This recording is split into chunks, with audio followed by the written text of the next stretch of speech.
Assalamualaikum warahmatullahi wabarakatuh. Alhamdulillahirrahmanirrahim.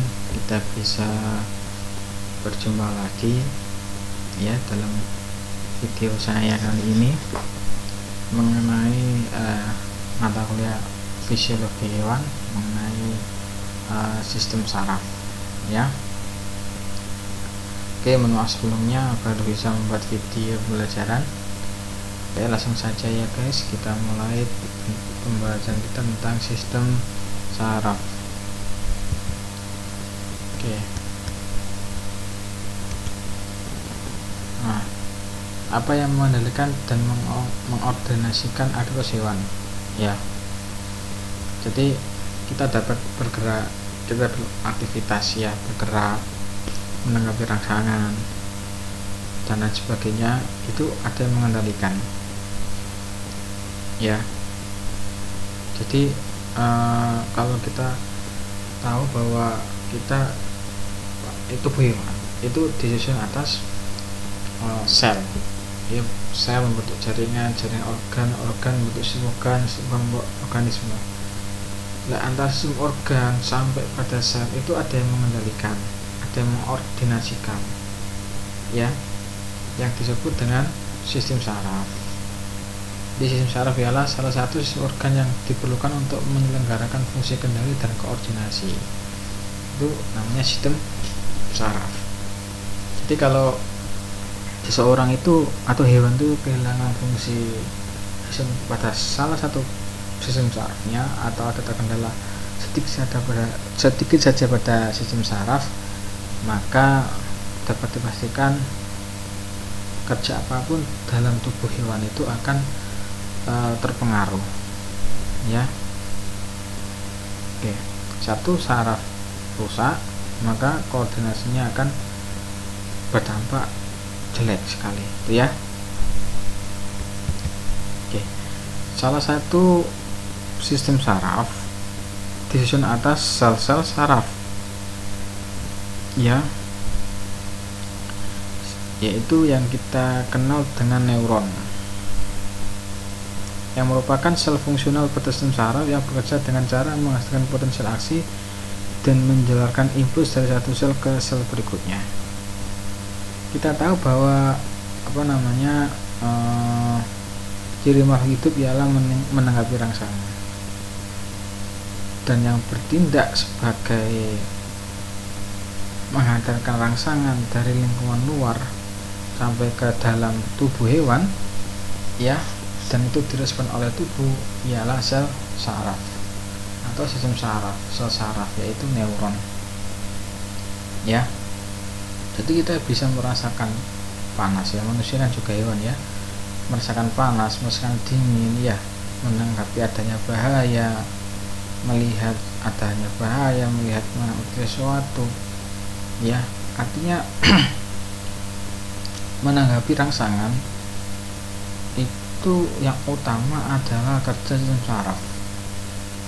Bayangkan jika sistem saraf itu tidak normal ya, misalkan hewan ya, pada sistem saraf indera peraba pada kaki atau tangannya ya, atau bagian ekor atau bagian kepala atau bagian badannya itu tidak berfungsi, maka salah satu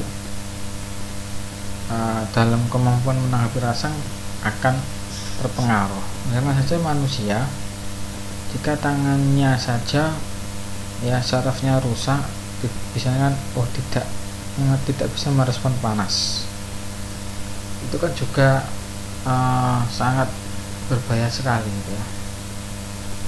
Oke, tidak hanya neuron, ada sel glia juga, namanya sistem saraf ya, namanya sistem saraf. Jadi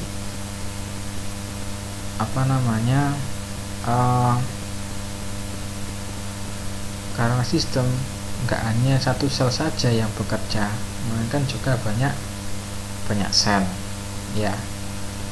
Ada neuron, ya sel glia, yaitu sel yang berkaitan erat dengan neuron.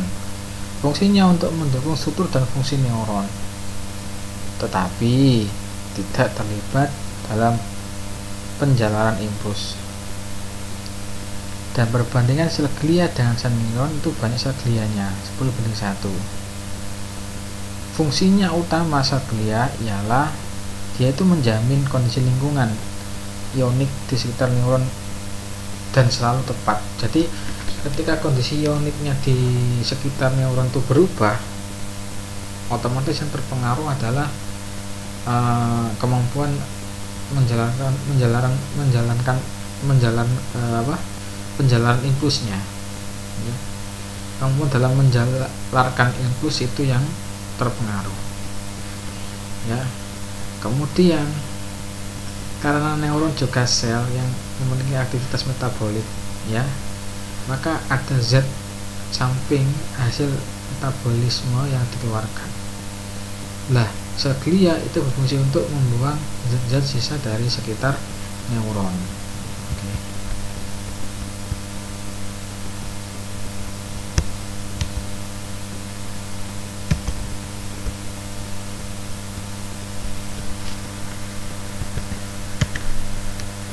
Nah,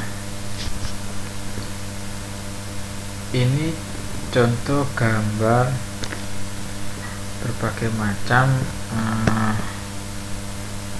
sel neuron.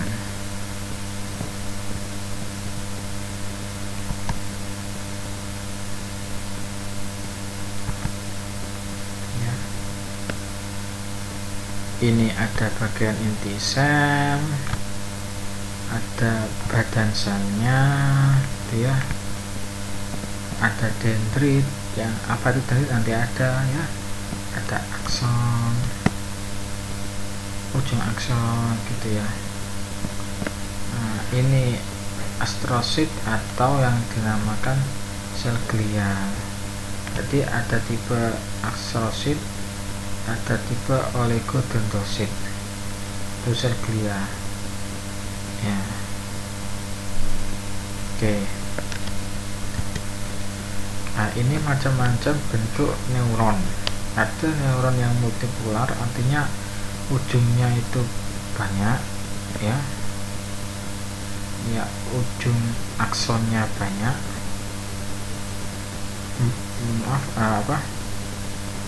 Ya. Bipolar, ada dua ujung, ya. Jadi maaf ya, bukan aksonnya, dendritnya yang banyak, ya. Kemudian pokoknya bukan ya bisa, jadi dia bisa akson, yang penting julurannya banyak itu sekali, itu multipolar. Kalau bipolar hanya dua sisi, dendrit sama akson gitu. Kemudian yang unipolar tuh satu juluran saja, ya, satu saja. Jadi artinya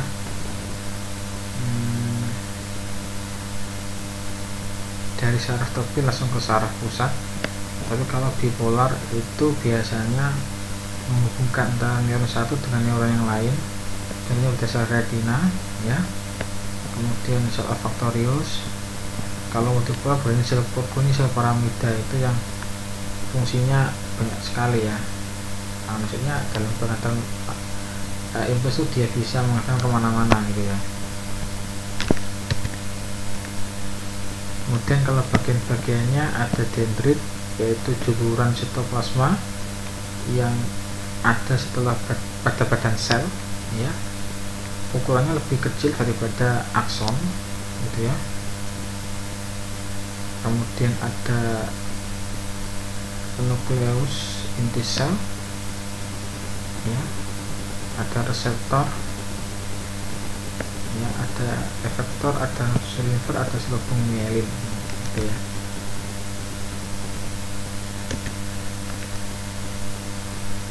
Kita bahas komponen sistem saraf. Pertama ada sabut saraf. Yaitu kumpulan asam sejumlah sel saraf berjenis atau tidak. Jadi sabut saraf itu bisa sel neuron multipolar atau bipolar atau yang unipolar ya, baik satu jenis ataupun terdiri misalkan bipolar semua atau multipolar semua atau unipolar atau campuran ya. Kemudian ada serabut aferen ya. Serabut aferen itu serabut yang mengantarkan impuls dari pusat rangsangan ya, sumber rangsangan kepada sistem pusat otak. Kemudian kalau eferen itu dari otak langsung koordinasi ke dalam apa yang ditujunya. Kalau dia misalkan untuk organ gerak ya pada organ gerak dan lain sebagainya itu ya. Jadi kalau eferen, kita lihat contoh eferen. Jadi di tangan ini, pada tangan ini ada serabut eferen ya. Kemudian geraknya pada otot sini itu kalau ini aferen A ya, A. Kalau serabut otot ini eferen E. Nah gitu ya. Jadi pada sensor kulit atau ujung jari itu ada serabut aferen, neuron aferen. Tapi kalau bergeraknya otot pada bicep atau tricep ini itu ada serabut eferen ya. Ya paham ya. Plexus jaringan serabut saraf yang tidak teratur ya. Kalau pada hewan Solentirata, hewan berungga, itu menjadi sistem saraf pusat ya. Ganglia itu biasanya ditemukan pada insekta ya. Nodul di lapisan jaringan kolektif mempunyai batal sel saraf dan serabut saraf. Kemudian otak pada umumnya ditemukan pada hewan vertebrate itu biasanya punya otak atau sistem saraf pusat. Atau ganglia biasanya ditemukan pada insekta, kelas insekta serangga atau invertebrata gitu ya. Fisiologis sistem saraf. Sel saraf berada dalam keadaan polar jika tidak menjalankan rangsangan. Artinya polar itu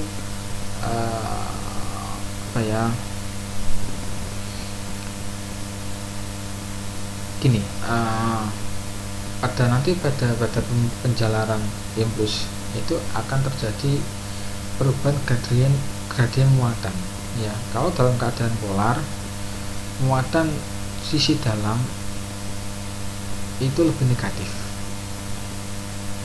Jadi katakanlah muatan negatif itu waktu polar itu berada pada dalam sel ya. Kemudian yang di luar membran sel saraf itu positif ya. Kemudian membran sel saraf itu impermeabel terhadap ion natrium dan permeabel terhadap ion kalium. Jadi kalau ion kalium akan mudah masuk ke dalam membran ya, dari luar ke dalam membran itu lebih mudah. Kalau Na tidak ya, karena ada beda kepolaran muatan tadi ya, ada plus minusnya tadi. Nah, itu akan terjadi potensial listrik ya. Jika potensial membran yang diukur saat sel dalam keadaan istirahat, jadi ada potensial jika besaran potensial jika diukur saat istirahat dan potensial istirahat kira-kira 100 mV sampai 30 sampai 100 mV ya.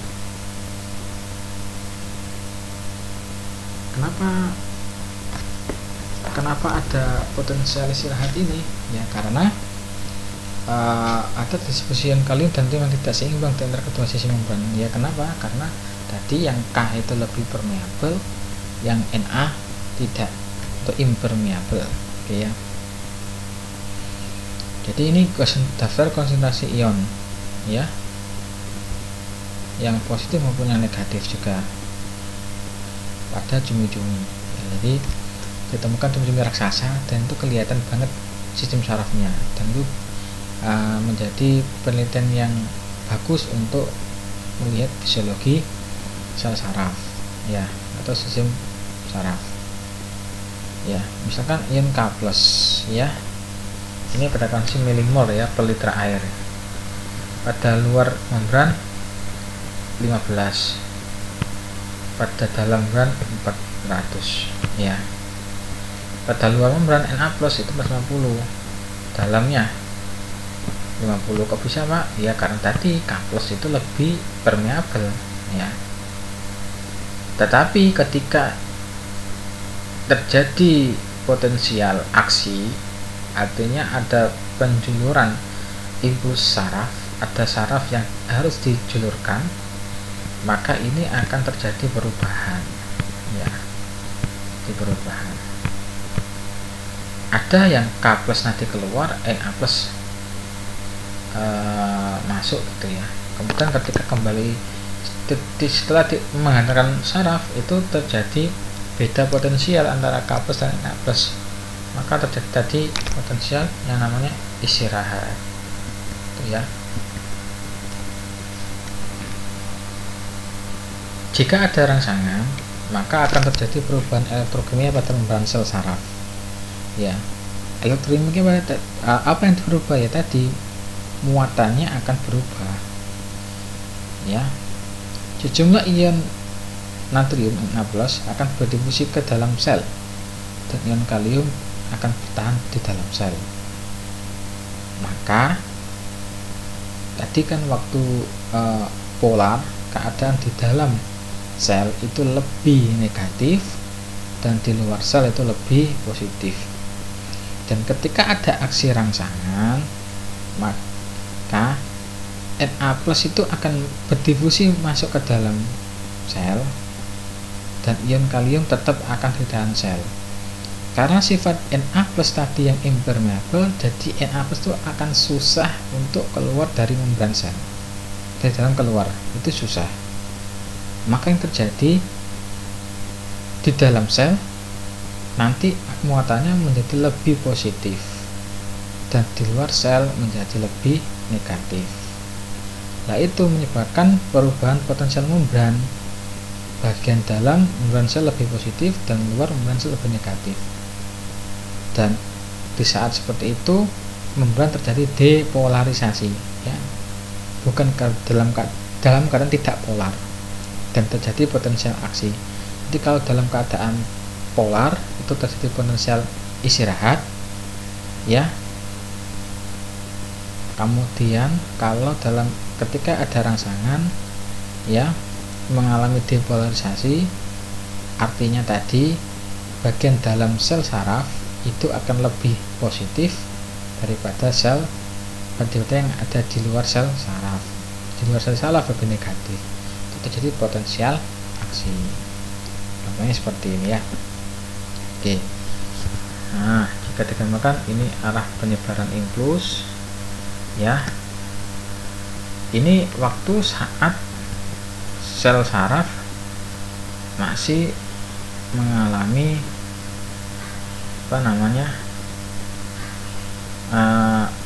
polar ya, artinya waktu istirahat, belum ada impuls ya. Ketika ada impuls, ini yang terjadi, ion plusnya masuk, yang di sini lebih negatif ya. Oke, jadi ion plusnya masuk yang di luar, bukan berarti yang ion negatif di ya, karena tadi ion positif banyak yang masuk ke dalam sel, maka otomatis yang di luar itu menjadi negatif ya. Bukan berarti negatifnya keluar ya, yang misal C elemennya keluar enggak ya.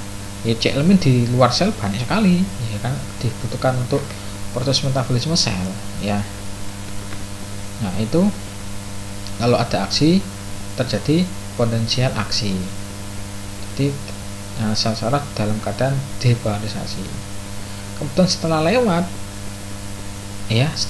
impulsnya, maka kembali lagi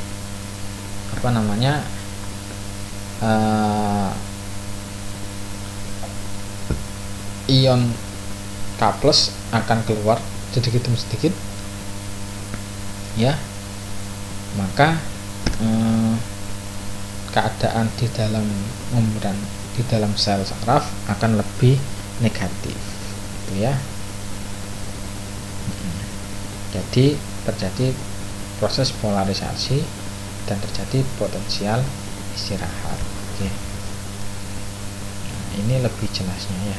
Jika ada impuls dari sini ya, awalnya di luar itu nih positif, ini ada aksi, ada impuls, nah, kemudian yang di dalam lebih positif atau negatif.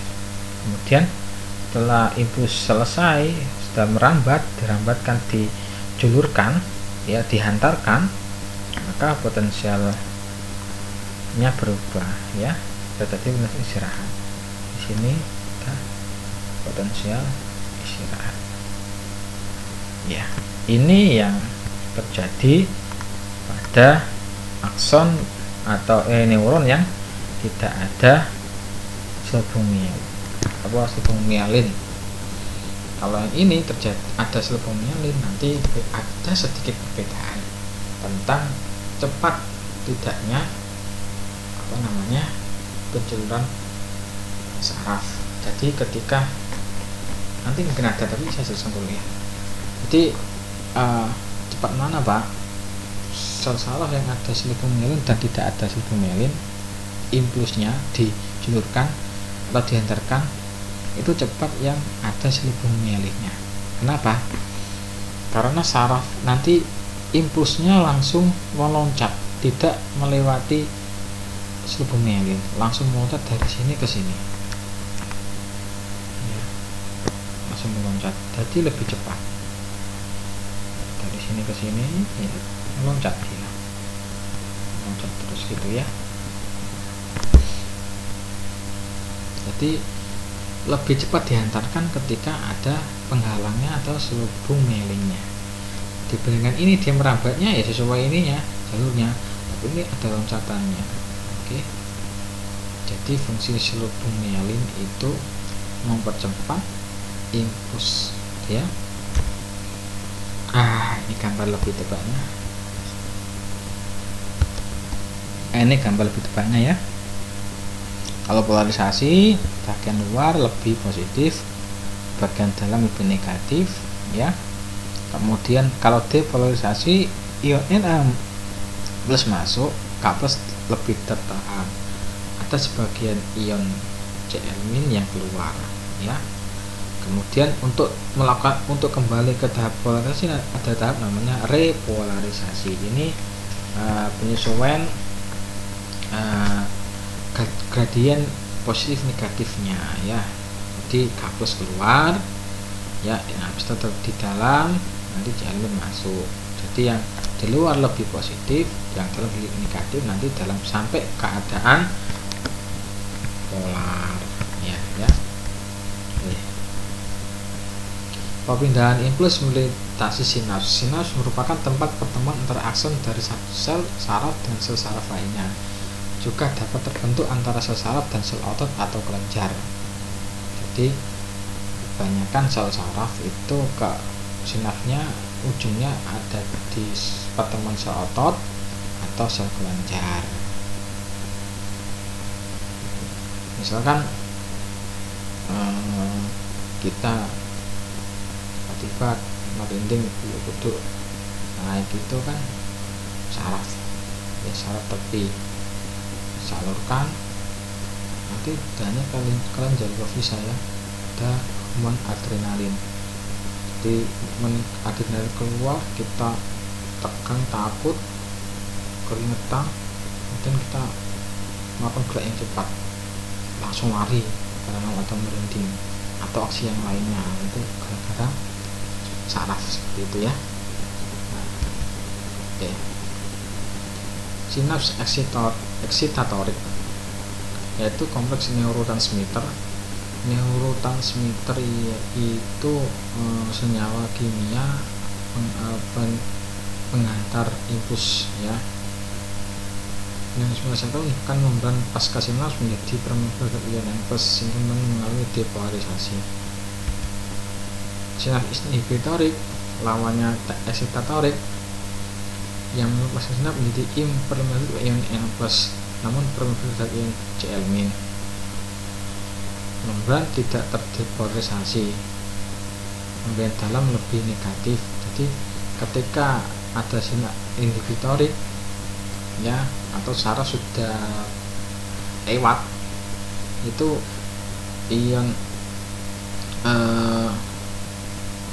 Na+ tidak menjadi impermeable dan Cl- permeable, sehingga Cl- masuk ke dalam sel neuron atau sel saraf ya, sehingga sel saraf mengalami polarisasi. Oke. Sehingga membuat sulit terangsang. Transmisi sinaptik ialah penjelasan impuls melalui sinaps. Kalau elektrik ya melalui tadi ya transmisi elektrik yang tadi beda potensial tadi. Kalau kimiawi lewat neurotransmitter ya, tapi semuanya sama-sama berperan semua. Transmisi elektrik ialah terjadi pada celah yang sempit yang kurang lebih 20 angstrom.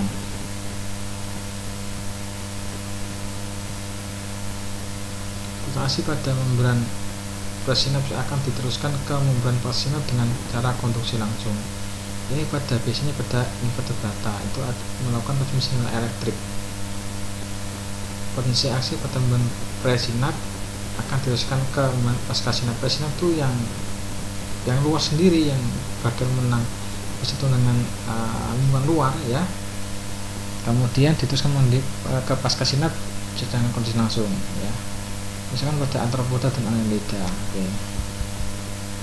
Kalau kimiawi pada celah lebar yaitu 200 angstrom ya. Jadi bantuan neurotransmitter ya yang ada pada vesikel, tidak menggunakan sel saraf gitu ya. Impuls sampai pada membran presinaps akan terdepolarisasi, menyebabkan permeabilization Ca2+ pada membran presinaps. Maksudnya ion Ca2+ menyebabkan vesikel bersih vesikel, misalkan asetilkolin bergerak mendekati membran. Ya, vesikel akan berfungsi dengan permukaan membran dan mengeluarkan ionnya keluar. Neurotransmitter akan berfungsi ke membran pasinaps dan berikatan khusus dengan reseptor membran membentuk reseptor neurotransmitter. Membran pasinaps akan mengalami depolasi dan mempermeable terhadap natrium gitu ya. Ini contohnya ya. Ini biasanya terjadi pada sinaps yang bersinaps dengan otot. Jadi senyawa neurotransmitter ini akan ada pada vesikel ya. Kemudian setelah pada ujung sinaps itu ya neurotransmitter ya, ketika ini akan menyebabkan Ca+ masuk ya. Kemudian neurotransmitter ini dikeluarkan, Ca2+ juga ikut dikeluarkan. Nah, Ca2+ dan neurotransmitter itu akan masuk ke dalam sinaps berikutnya atau organ namanya efektor gitu ya. Ya, oke.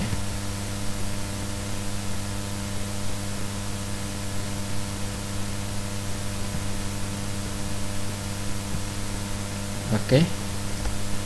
Dari sini dulu, semoga ada manfaatnya. Jika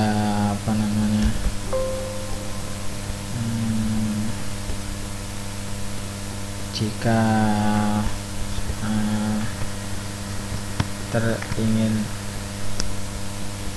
bertanya, silahkan berkomentar di Google Classroom.